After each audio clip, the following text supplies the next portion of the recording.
This video is going to outline some important information that you need to know for our upcoming right triangles test.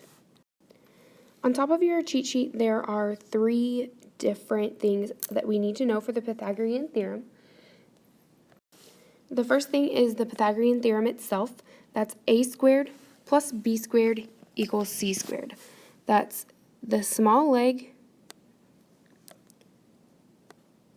plus the other small leg is equal to the hypotenuse, and that's when you square each of those. The first thing you have to be able to do is find the missing side of a right triangle. And so anytime you have to find the missing side of a right triangle, you're going to use the Pythagorean theorem. You might want to make a note of that. To find missing side lengths, you're going to use the Pythagorean theorem. So the Pythagorean theorem is used to find missing side lengths.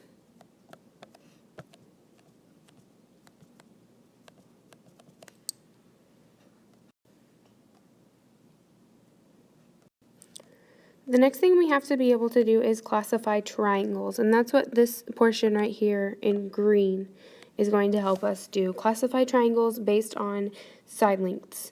So if c squared, or the hypotenuse, is bigger than the small leg squared plus the medium leg squared, then that is obtuse. So if c squared is bigger, the triangle is obtuse. If c squared is smaller, the triangle is acute. And if c squared is equal, then the triangle is right. So here's all that information in one screen. Next, we're going to start talking about simplifying radicals, because in parts of the Pythagorean theorem, we have to be able to simplify radicals.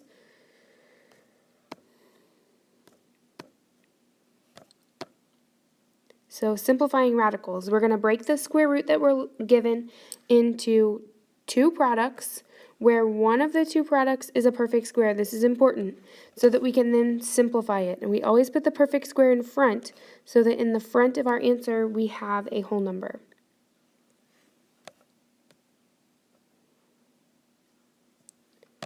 Finally, at the bottom of your review is asking you to find the area of a triangle.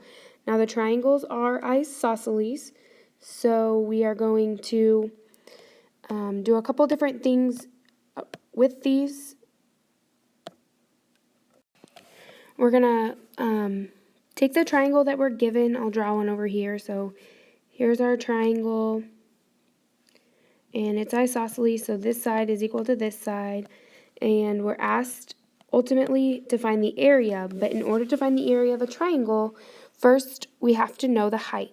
So we're asked to find this right here, and then we're given a value for the base of the isosceles triangle.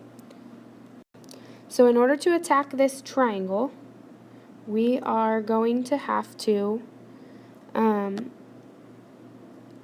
split it up into smaller parts. We're going to take one of the triangles and solve using the Pythagorean theorem. So say we're going to use the right side of the isosceles triangle. We know the height is what we're trying to find, so the height squared, and that's the long leg of this right triangle here. And then we've got the length of the bottom. This part of the triangle is actually half of b. So whatever b you're given, we're going to take half of b and square it, and that'll be equal to the hypotenuse, which is, I'm going to call it x, and I'll mark it on our picture as well. So then you're going to solve for these. There's a couple of examples on your review, so if you're confused about these, make sure you ask for help in class.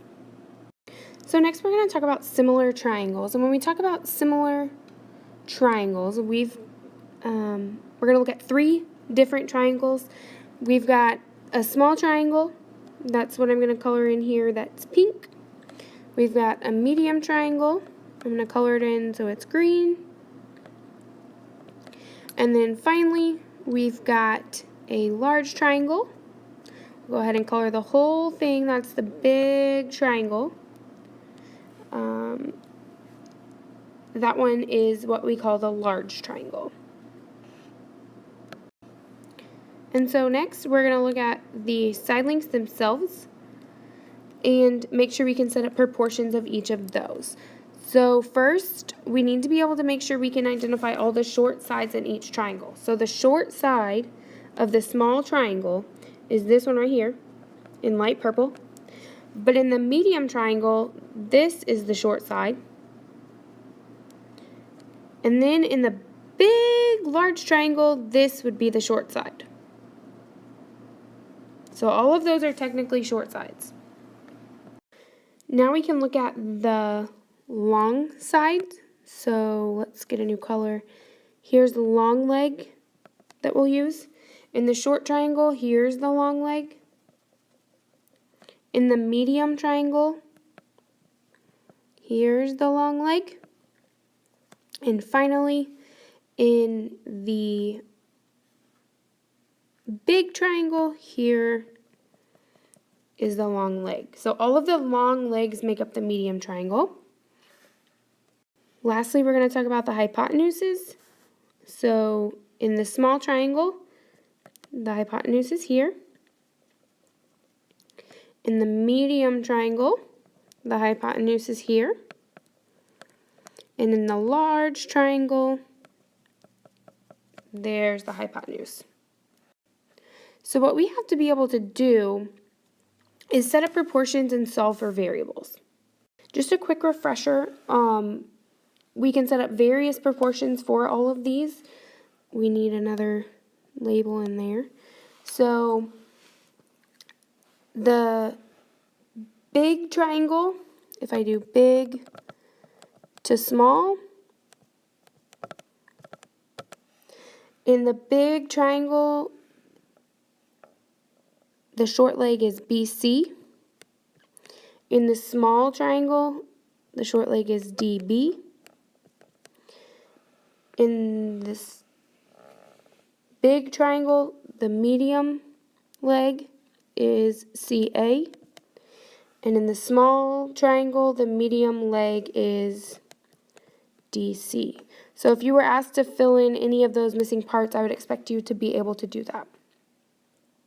Okay, so next we're going to talk about the two types of special right triangles. The first one will be the 45, 45, 90 triangle, and everything for that one will be in pink. So the ratio that we need to remember for the 45, 45, 90 triangle is the 1, 1 square root of 2. Let me see if I can't get this to let me zoom correctly. Okay, so right now we're talking about the 45, 45, 90 triangle.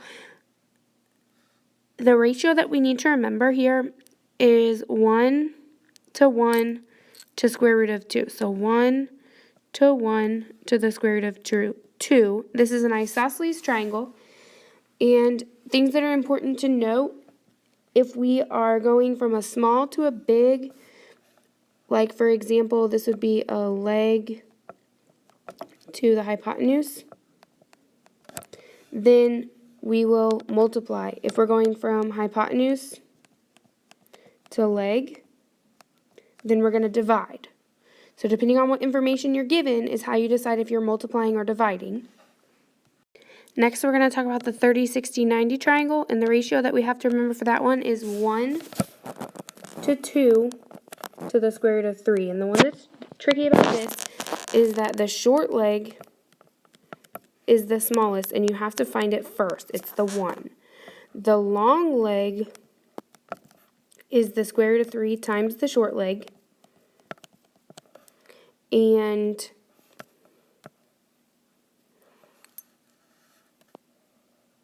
the hypotenuse is 2 times the short. So if you don't have the short, that's the first one that you want to get. And if you don't have the short, then you're trying to go from a bigger side to a small side.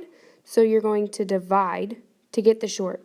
Once you get the short, then you're going to multiply to get one of the other two. The last thing we're going to talk about is the trig ratios that you are going to need to know for the test. First one, most important thing is just the acronym itself, SOHCAHTOA. So in order to talk about these, let's make sure we know all of the acronyms. So for SIGN, SOH, that would look like sine of theta is equal to opposite over hypotenuse.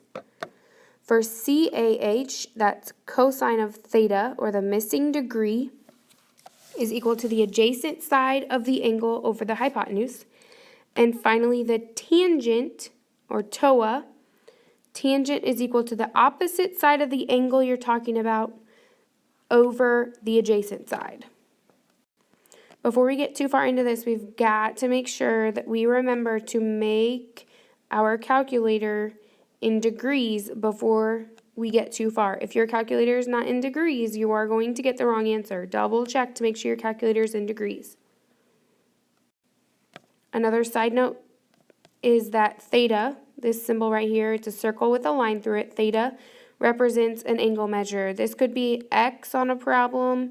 It could be Y on a problem. You could be having to find it. It could be a number. It might be 24 degrees. It might be 72 degrees. The next thing we talked about was finding angle measures using inverses.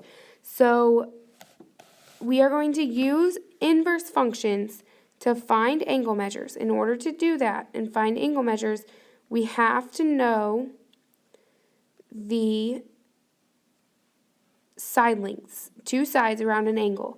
You have to figure out which side you're talking about before you can do that. So if we have a right triangle and we're talking about this angle X, and we know this side is 15 and this side is 20, then the opposite side of the angle is 15 and the hypotenuse is 20. So we would do inverse sine, so sine inverse in your calculator, that second sine of the opposite side, which is 15 over 20. That will give us our angle measure. It's probably going to be a decimal. We can do the same thing with cosine and tangent, depending on what information we're given. You just have to make sure that in order to get any of these trig functions, you use the inverse button. That's sine inverse, cosine inverse, or tangent inverse. And to get to them, it's second, whichever one you need, sine, cosine, or tangent. I hope this has been a pretty good review for you over right triangles. If you have any questions, make sure you ask when you're in class. All of the formulas that you need to know before the test are in this video, and you'll have them on the cheat sheet as well.